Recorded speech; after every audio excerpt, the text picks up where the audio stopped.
ہر جاندار کی روح اللہ رب العالمین کے قبضے میں. اللہ تعالیٰ جس کو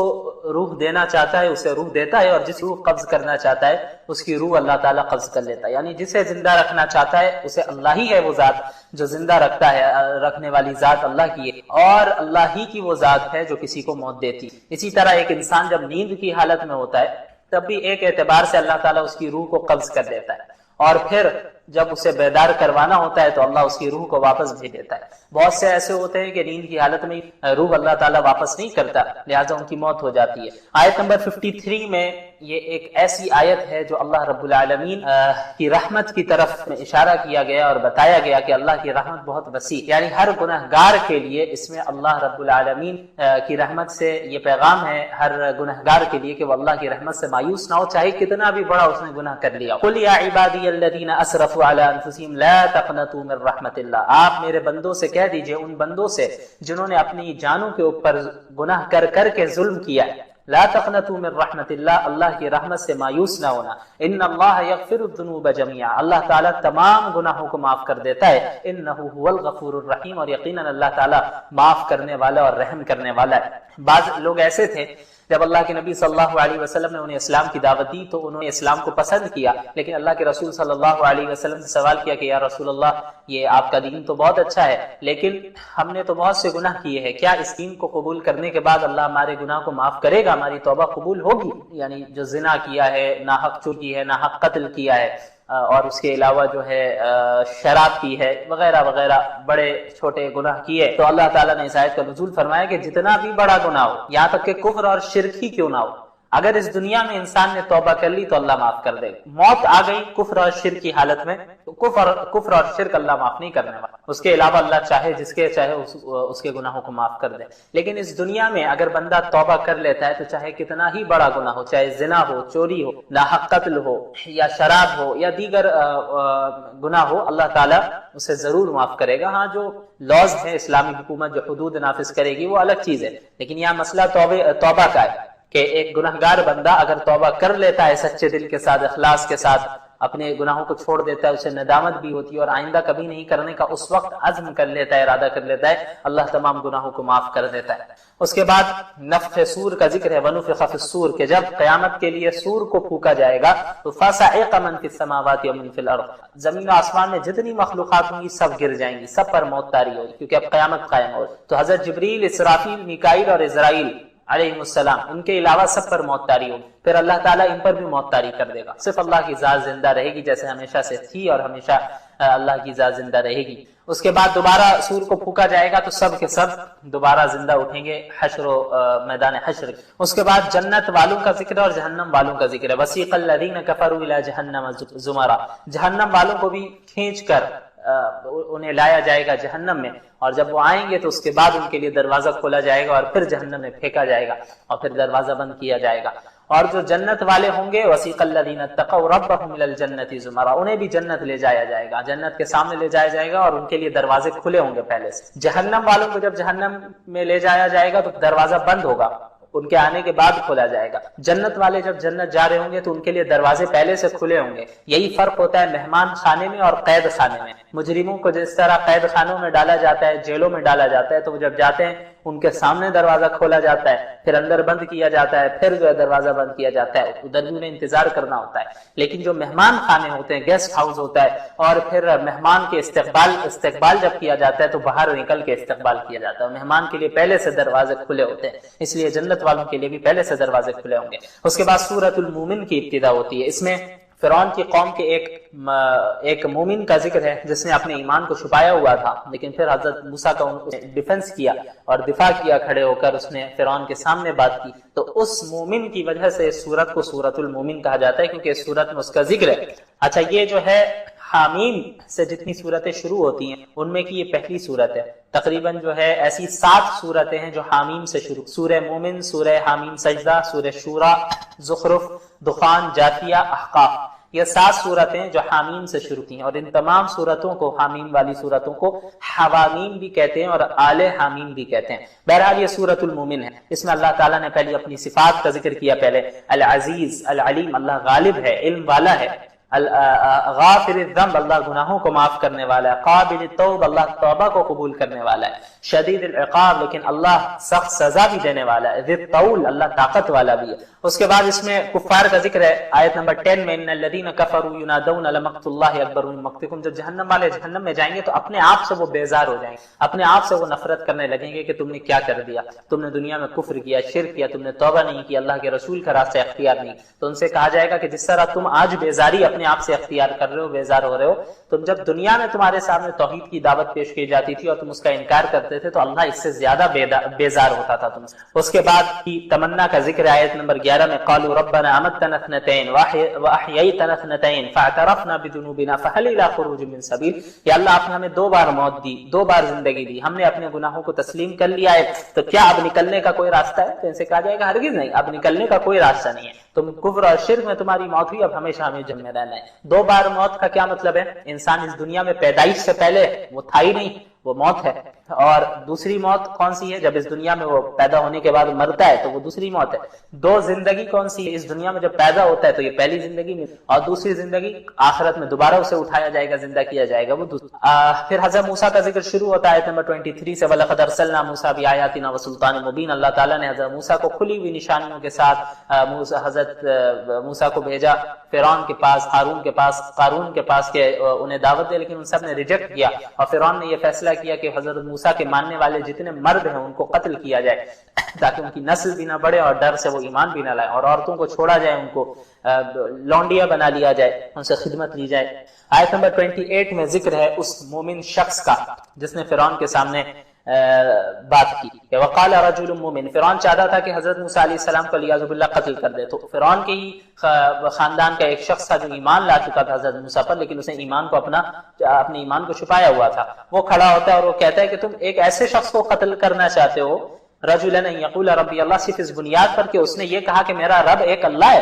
حالانکہ وہ تمہارے پاس کھلی ہوئی نشانیاں لے کے آ رہا ہے، تم ایسے شخص کو قتل کرو گے؟ اگر وہ جھوٹا ہے تو پھر اس کا جھوٹ اسی پر آنا ہے، اس کا وبال اسی پر آئے گا، لیکن اگر وہ سچا ہے تو پھر مجھے تو ڈر ہے کہ تمہیں عذاب آ جائے اللہ کی جانب سے، تو اس کی اطاعت کرو۔ اس کے بعد اللہ تعالیٰ نے آیت نمبر 51 میں فرمایا کہ اِنَّا لَنَنْصُرُ رُسُلَنَا وَالَّذِينَ آمَنُوا فِي الْحَيَاةِ الدُّنْيَا وَيَوْمَ يَقُومُ الْأَشْهَادُ، کہ یقیناً ہم اپنے رسولوں اور ایمان والوں کی دنیا میں بھی مدد کریں گے اور قیامت کے دن بھی کریں گے۔ اللہ تعالیٰ ایمان والوں کی مدد فرماتا ہے جو دین پر قائم ہے، فتح و نصرت کے ذریعے، اور اگر اس دنیا میں شہید ہو جائے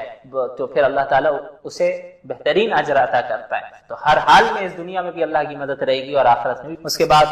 آیت 55 میں اللہ کے نبی صلی اللہ علیہ وسلم کو حکم دیا گیا، فصبر، آپ صبر سے کام لیں۔ پہلا حکم، ان وعد اللہ حق، اللہ کا حق، اللہ کا وعدہ سچا ہے، واستغفر لذنبک، اور آپ استغفار کریں، وسبح بحمد ربک بالعشی والابکار، اور صبح و شام اللہ کی تسبیح و تحمید بیان کریں۔ اب آپ دیکھیں آپ صلی اللہ علیہ وسلم اور تمام انبیاء معصوم ہیں، ہمارا عقیدہ ہے ان سے گناہ نہیں ہوتے، آپ صلی اللہ علیہ وسلم اور انبیاء علیہ السلام معصوم، وہ گناہ نہیں کر سکتے، لیکن اللہ تعالیٰ نے پھر بھی اللہ کے رسول کو استغفار کرنے کا حکم دیا۔ کیوں؟ تاکہ اس سے امت کو پیغام جائے کہ اللہ کے رسول صلی اللہ علیہ وسلم ایسے کاموں کے لیے بھی استغفار کر رہے ہیں جو کہ حقیقت میں گناہ نہیں ہے، تو جو معصوم نہیں ہے، ہم اور آپ جو دن رات گناہ کرتے ہیں، تو پھر ہمیں کتنا زیادہ استغفار کرنا چاہیے۔ اور اس کے علاوہ اللہ کی تسبیح بیان کرنے کا حکم ہے صبح و شام، اور صبر کرنے کا حکم ہے۔ اس کے بعد اللہ تعالیٰ نے اپنی نعمتوں کا ذکر کیا آیت نمبر 61 میں کہ اللہ الذی جعل لکم اللیل لتسکنوا فیہ والنہار مبصرا، کہ اللہ کی بہت سی نعمتیں، انہی میں سے ایک بہت بڑی نعمت دن اور رات کی نعمت ہے۔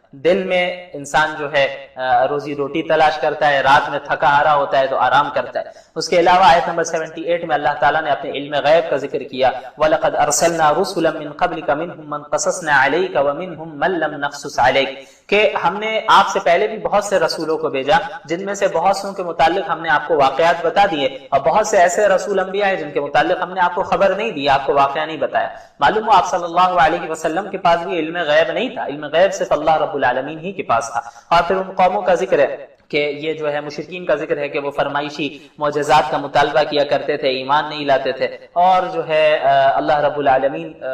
کو چیلنج کرتے، رسول اللہ کو چیلنج کرتے کہ آپ جو ہے فلاں فلاں معجزہ لائیے۔ تو انبیاء کو بھی کہہ دیا گیا، اللہ کے رسول کو بھی کہہ دیا گیا، آپ کہہ دیجئے کہ یہ نشانی لانا، معجزہ لانا یہ میرے اختیار میں نہیں ہے، یہ تو اللہ رب العالمین جب چاہے گا تب اسے صادر فرمائے گا۔ اس کے بعد فلما جاءتهم رسلهم بالبينات، مشرکین قوموں کے پاس جب کھلی ہوئی نشانیاں آ جایا کرتی تھی اللہ رب العالمین، انبیاء علیہ الصلوۃ والسلام انہیں دعوت دیتے تھے، فرحوا بما عندهم من العلم، ان کے پاس جو دنیاوی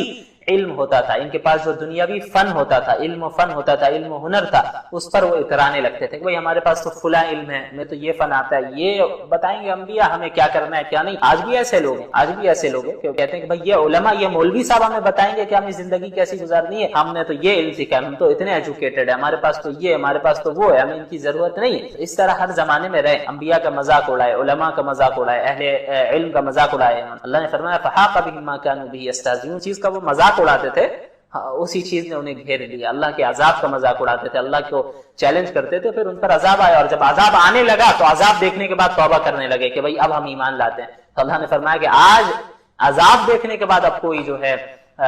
توبہ قبول نہیں ہونے والی، اللہ کا نظام ہے۔ ایک تو یہ کہ حالت غرغرہ سے پہلے توبہ کر لے تو توبہ قبول ہے، عام موت جب ہوتی ہے حالت غرغرہ سے پہلے، اب روح نکلنے والی، اس سے پہلے توبہ کر لے تو توبہ قبول ہے، حالت غرغرہ کے بعد آنے کے بعد اب توبہ قبول نہیں ہے۔ اس کے علاوہ ٹھیک اسی طرح جب اللہ کا عذاب آ رہا ہوتا ہے تو عذاب کو دیکھ لینے کے بعد اب کوئی توبہ قبول نہیں ہے۔ فرعون نے بھی توبہ کی جب ڈوب رہا تھا وہ، لیکن وہ توبہ اللہ نے قبول نہیں کی، کیوں؟ کیونکہ اس نے عذاب کو دیکھ لیا۔ تو عذاب کو دیکھنے سے پہلے اگر توبہ کر لیتا ہے بندہ تب تو وہ توبہ قبول۔ اس کے علاوہ سورہ حامیم سجدہ کی ابتدا ہوتی ہے، حامیم تنزیل من الرحمن الرحیم۔ اس میں ہوا یہ کہ کفار مکہ کی طرف سے آپ صلی اللہ علیہ وسلم کو پیشکش کی گئی۔ ابو الولید عتبہ بن ربیعہ نامی ایک شخص آپ صلی اللہ علیہ وسلم کے پاس آیا، اس نے کہا کہ دیکھیں آپ کو حکومت چاہیے، ہم آپ کو حکومت دے دیں، آپ کو مال و دولت چاہیے، ہم قریش مال و دولت جمع کریں گے آپ کو دے دیں گے، آپ پر اگر کوئی جن وغیرہ کا اثر ہے لیاذ باللہ تو ہم بہترین آپ کا علاج کرائیں گے، لیکن آپ توحید کی دعوت دینا چھوڑ دیں، آپ تبلیغ کرنا چھوڑ دیں، آپ جو ہے ہمارے بتوں کے خلاف نہ بولیں، ہمارے خداؤں کے خلاف نہ بولیں۔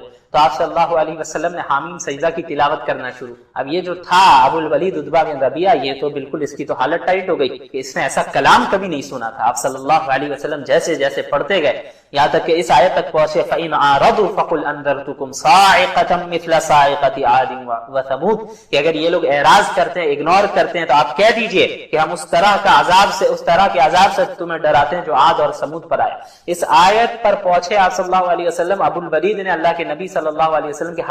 منہ پر ہاتھ رکھ دیے ڈر سے کہ بھئی اور آگے مت پڑھیے، آپ اور آگے نہ پڑھ، اور اٹھ کر وہ وہاں سے چلا گیا اور اپنی قوم کو اس نے کہا کہ دیکھو میری رائے تو یہ ہے کہ حضور صلی اللہ علیہ وسلم کو اپنے حال پر چھوڑ دو، زیادہ چھیڑ چھاڑ نہ کرو۔